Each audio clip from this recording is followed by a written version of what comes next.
Hey everyone, just wanted to pop in and share about a topic that I know is on a lot of people's minds.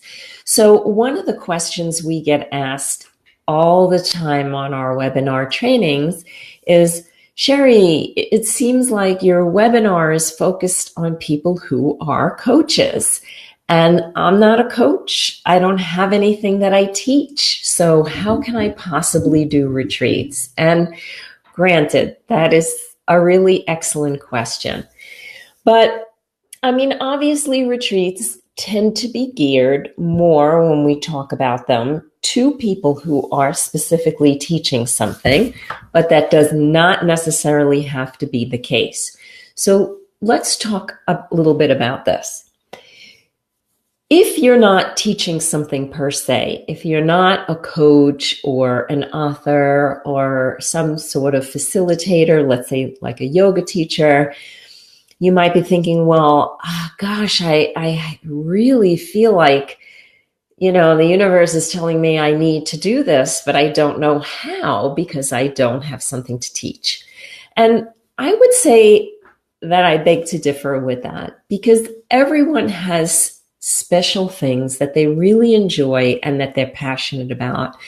And if you make your retreats around those subjects, they will be successful. So for me, I consider those retreats more themed retreats. Okay. So what's a themed retreat? Well, a themed retreat, for example, could be around any hobby. Let's just say wine. Let's say you're, what is the right word for that? A vinophile or something? So you like wines and you have a deep passion about it, but you're not an expert yourself. You weren't trained in it. You don't teach it, but you enjoy it. If you get really creative and you design an amazing and unusual trip, and while you are traveling, you have different local experts come in and speak to your group, and you can create really experiential adventures that are unusual for your people. Then they are going to learn, and you're still going to come across as someone who has some kind of expertise. And so your expertise is in cultivating an amazing experience. So that's really where your expertise comes in. And that takes research. It takes creativity. I personally think that's the fun part of creating a retreat. So, for example, if I was designing something for wine, recently I read an interesting article how most of the old vines in making wine, really unusual particular grapes are going into extinction, and that a lot of places now in Europe are trying to bring those grapes back. Well, how interesting would it be to go on an extinct grape adventure to different wineries, tasting these different grapes and learning about them and becoming an advocate for them rather than just always having like the same 5 grapes that are in all wines. So that would be a themed retreat. That would be very unusual. See, the thing that you don't want to do is compete with cheap package tours. Because if you do that, everyone is going to look at your retreat and question the value and the price. And you don't want that to happen. You don't want someone to look at what you're doing and saying, oh, I can get that on Expedia for half that price.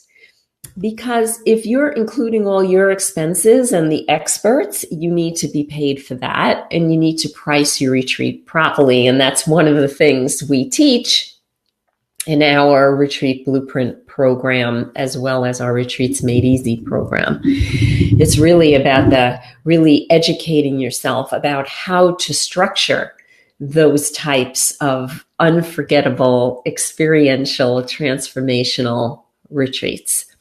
So what would be some other kinds of themed retreats? Well, What about diving, scuba diving?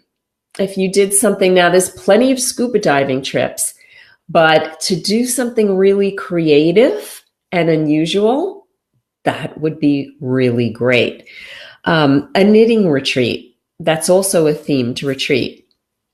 Any kind of hobby. You can do a baseball retreat. You can do, gosh, I have seen so many iterations of people's passions and hobbies. You would not believe it. It's just about how imaginative are you willing to get, you know? How far do you want to go to express your passion?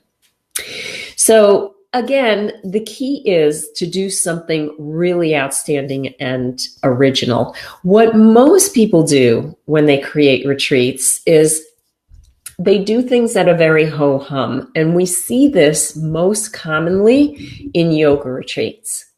I cannot tell you how many yoga retreats I see out there that do the exact same thing. They go to a location, they have 2 classes a day.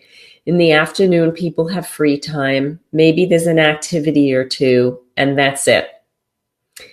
That to me is the most outdated, outmoded, boring, and uncreative thing that you could possibly do. And if you're doing that and you're wondering why it's not selling out, this is why. You have to realize that experiential and transformational travel is the fastest growing sector of the travel industry right now. And I own a full service travel agency. We've been managing and planning retreats since 2003. So I know the business. And not only is experiential and transformational travel the fastest growing sector, so is wellness travel as a part of that.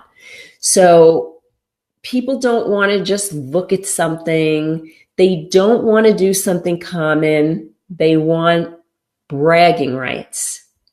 And there's obviously an egoic component to that, I will admit. But ego aside, that is really, it's really important to just go beyond and do something fantastic. So when you get creative, you will get a great payoff. When people see an unusual trip, they'll actually cancel other stuff to come on it. And for you people who have run retreats before, how many times have you put up a retreat and people go, oh, I wish I knew about it before because I have other plans, or I can't make it this year, or it's not the right time of the year. You know what I say to that? Bull.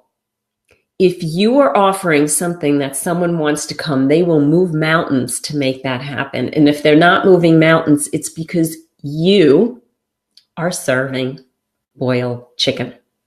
And that's what I call a boring retreat. Okay?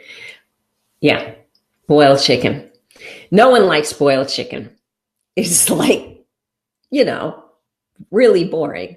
So don't offer boiled chicken. Think about this strategically. And again, you do not have to be a coach, okay? I know that we focus a lot on that because most of our tribe, a good portion of them are coaches, but a lot of our tribe are travel professionals and meeting planners and retreat planners. A lot of our tribe own retreat centers and do retreats and also run their own retreats. And we have a lot of people who are also, oh gosh, my phone is making all kinds of crazy noises. I gotta make it stop because it keeps beeping and beeping and beeping. Okay, so anyway, the point is, if you're not a coach or an author, it's okay, you can still do retreats. You just have to get creative. So come and join us in the Retreat Blueprint program. We teach you how to do this. And that is the signature program you've seen us talk about in the group. And we run it in rounds 3 times a year. So a new round is starting this June 28th. So if you want to join us, we would love that. If you haven't seen our webinar training, come. We're only doing it I think we're doing this through the end of the week. So come and join us, learn more, educate yourself. And if you have retreats in your blood, if you feel pulled to do this, do it. Do what your heart is telling you to do. That is really important. And if you have questions, please post them below. I'd love to answer them. My team will answer them too. I'd love to see you on the webinar if you haven't been there already. And if you're looking for a great program to educate yourself on doing retreats, please join us in the Retreat Blueprint. We would love to have you. And I can't think of anything more fun than to help coach you to make your dreams come true. So thank you for being in the community and being here. And we love you. Bye.